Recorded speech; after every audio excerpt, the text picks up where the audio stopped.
So why should there be a hang-up over the term genocide? To find out, we paid a visit to Armenian-American human rights activist Dr. Hovsep Fidanian. The iconic Armenian crossstone, or khachkar, in his backyard is a not-so-subtle indication of his dedication to the Armenian cause, as it's called. First on the list for Americans championing the Armenian cause is binding genocide recognition by the United States Congress.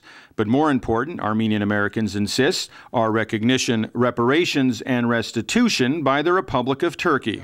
The truncated tree behind the stone cross, Fidanian says, appears as a symbolic representation of what happened to the Armenian nation 100 years ago.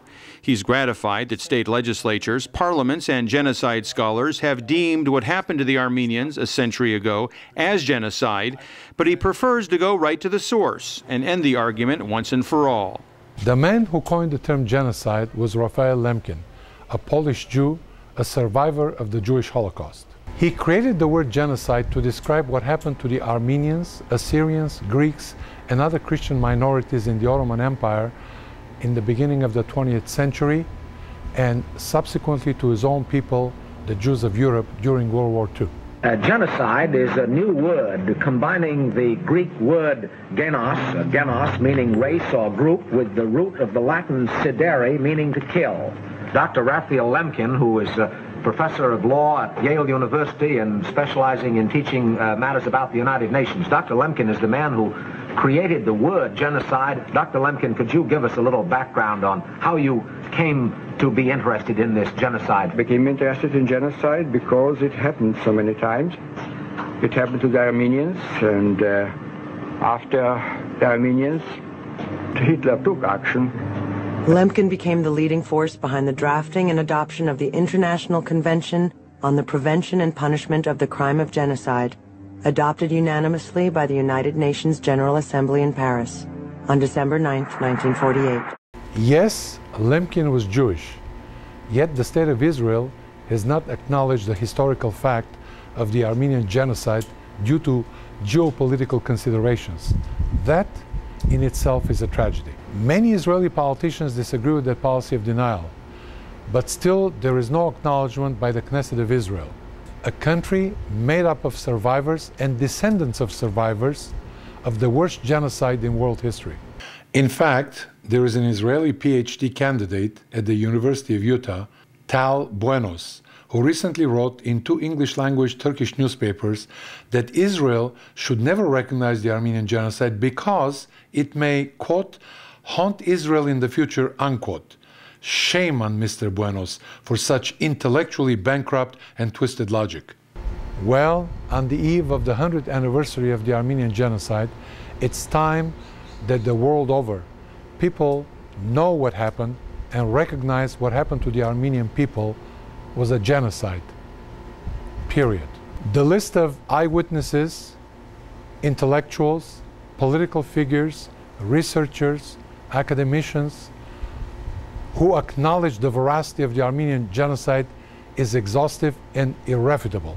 But perhaps even more credible was the New York Times that published the first rough draft of history as it was happening, publishing 145 articles about what befell the Armenians when 65 to 70% of the Armenian people the world over were exterminated. 82% of the Armenians in Western Armenia, as I like to call it today, occupied Western Armenia, were massacred and destroyed by the cruelest means possible, thus depriving the nation of its homeland. September 25th, 1915, 450,000 killed in recent massacres, 600,000 driven into exile. September 30th, 1915, wholesale murder in Armenia. November 1917, Armenians killed with axes by Turks. July 1919, even the new Turkish government of Turkey condemns its war leaders for massacres. The fact is that Adolf Hitler took his cues from Talaat Pasha, one of the 3 masterminds of the Armenian genocide. Destroy completely all of the Armenians living in Turkey. An end must be put to their existence, however criminal the measures taken may be. No regard must be paid to either age or sex, nor to conscientious scruples.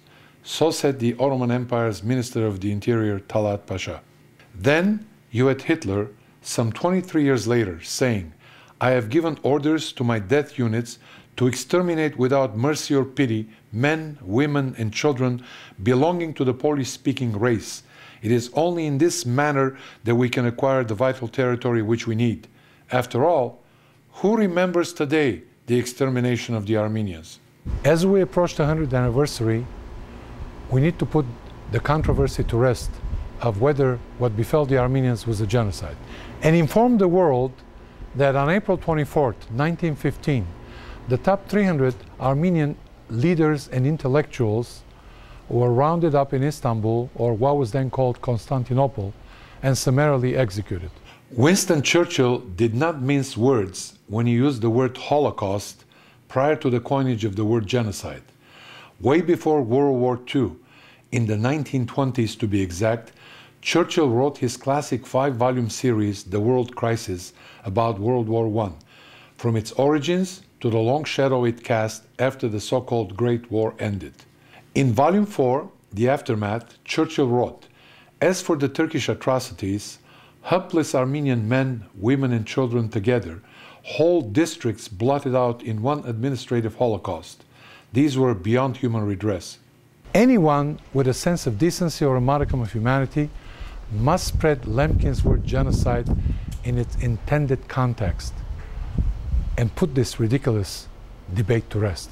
Neighbors, friends, academics, and especially politicians must acknowledge this historical fact and honor the memory of the 1.5 million innocent victims of the first genocide of the 20th century, and demand reparations and the return to the rightful owners, the Armenian people, their lands, their churches, and their personal properties.